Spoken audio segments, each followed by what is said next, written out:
I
was telling somebody how mother used the vacuum on Sunday afternoon during football season.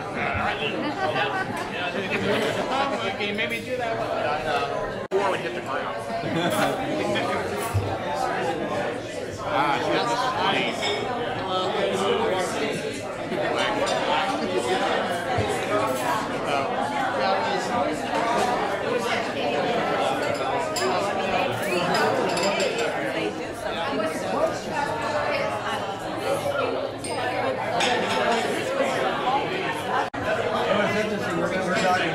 Our link between psychology and I went up to California to study Western world. The 6 months after Prince Charles. Trying to take that. Even funny, we would go to Cayman like 10 years ago. We would go to maybe my dad, my mother, in and out. You know, they would sit together. Yeah. Okay, that's the way it always was. Well, we're heading into the rainy season. It's hot. With the years snowing. Yeah, I have an exercise program. Oh yeah, you did that. You went to the car show. Did you guys have a good time? So it tells me my workout. It tells me where. It tells me how far I ran, what pace I ran at. And I can listen to the radio while I'm running. It'll come on. Hey, Jenny. How you doing? It's a great party. Go, cheer, go, cheer, go, cheer. Go Steelers! Go Steelers! Go Steelers! I'm in a unique position here, you understand. I'm the only one that remembers Lou as a little kid. Because he lived on Taylor Avenue. Now this is Lou, Betsy's dad. Now we get all the Braun straightened out. Lou lived on the lower end of Taylor Avenue, and I lived on the upper end. And I was between Lou and the grade school. So when grade school was going on, he wandered by, and we went to grade school. The grade school's still there. Did you have the Scott? And that was in mid-20s, put it that way. I can't remember. Anyway, remember we'd run up the street in the fall when the buckeye trees had shed their buckeyes. I don't know whether you southern people know what buckeyes are. That were a big horse chestnut thing, and we'd try to collect them. Of course, Lou and I always try to get the biggest one. We had that sort of fun. And we went to all the Saturday matinees, and the old serials, the Cowboys, and all that stuff. We went to all those together. And then, of course, as we got a little older, there were girls involved. And we probably may or may not have liked the same girls, probably. No real competition, though. He was pretty suave. we got into high school, and Lou was very conscientious, great student, and I was more from the sports angle. So I remember I was playing football, and the coach came to me one day and said, "How about this Braun kid? He could run like the wind," and Lou could really run. He was a fast runner. Didn't care for sports, so that we continued our friendship. Lou had a Model A Ford. We fooled around with that thing. I guess his dad bought him that, so he quit using the big Hudson. And that Hudson was a real battleship, boy. Anybody remember that? Anyway, we went, Lou went with a girl named Jean Wallace, and her daughter is here today. And they were very close, and of course, Armella and I became a twosome, and we double dated almost everything, exclusively, really. I guess you call it going steady for at least a couple of years through high school. And that continued. Well, let me tell you about Armella. Armella. We were real good friends, okay? And I would go over on Saturday nights, naturally. Lou'd be out with Gene Wallace, and I'd be over there with Armella, and the older Brauns, the Lou and Alice, we called them Mr. and Mrs. Braun, of course, for Lou and Alice, would go to Pittsburgh to be with the other Brauns, and that meant that they were gone quite a while in the evening. We stretched out quite a while to the point where when they came down the street in their Hudson and turned in the driveway and got to the garage, I went out the front door.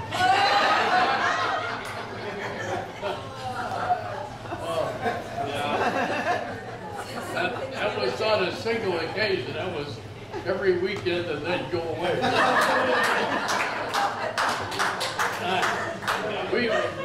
We got to the point where Mr. Braun began to worry about me, I think, in high school, because Armella and I were so steady. And I remember he kind of got the family to go out of the room, and he wanted to discuss my future. Well, I'm not a student, and I'm not. He had some very serious questions for me about me in the future, and of course I was ready to talk basketball or football or something. He didn't know anything about that. Well, I don't think I passed exactly his roster, but we remained good friends. I was always very, very impressed with him because he was such a serious, hard-working individual. And then we went away to college. I went to Ohio State, and Armella went to Hood. That was all well and good until I came home one summer. In fact, Armella was in the hospital, and I can't remember what the occasion was. But I went to see her. Remember, I brought her a football from Ohio State. Great present.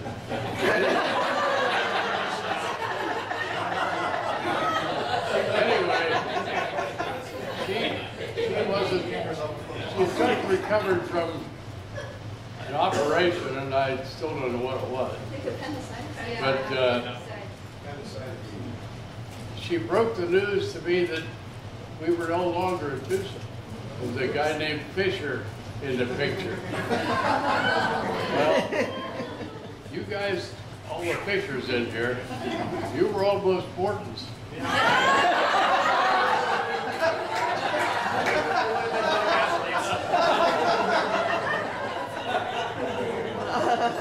Anyway,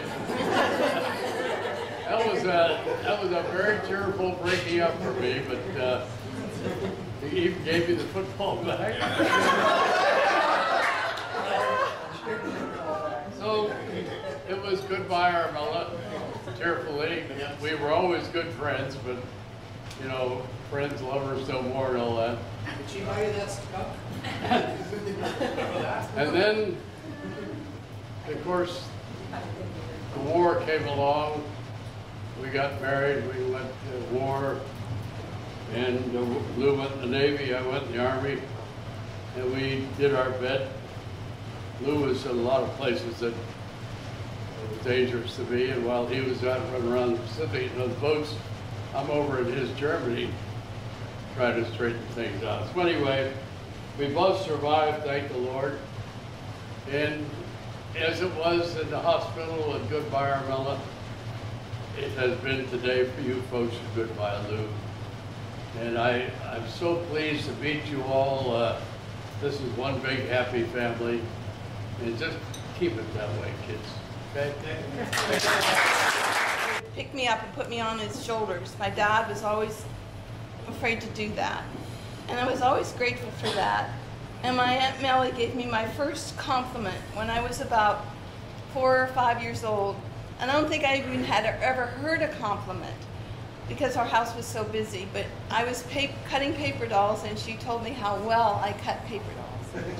And I'm eternally grateful for that. Plus, she always remembered my birthday. And I love them very much. Thank you.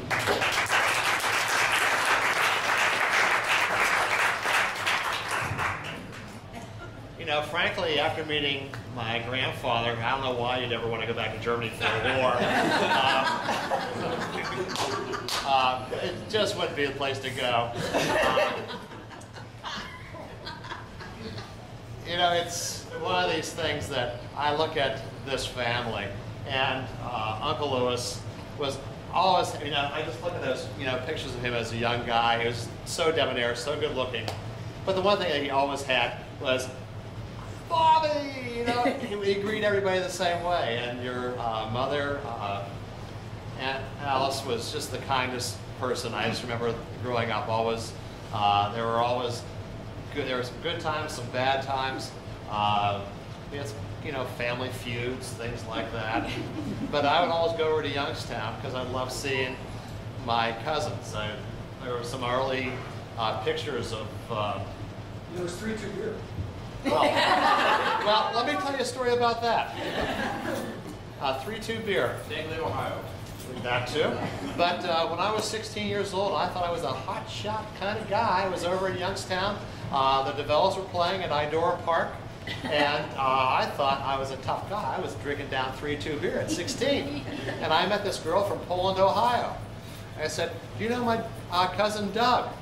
He's only 15. Oh, he's over there.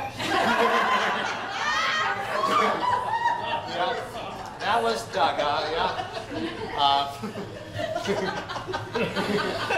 Yeah. Hi, Doug. Sit down. All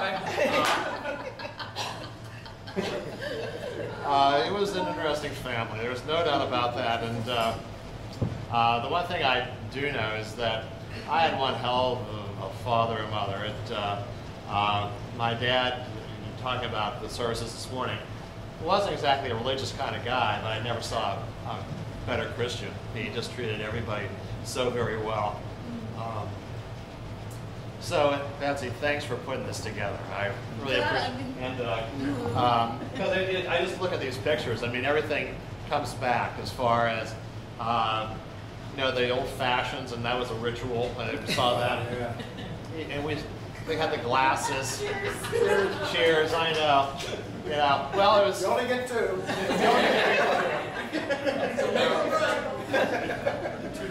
Then there was my grandfather, you know, to hoist the toast. He would say, cheers, gloom.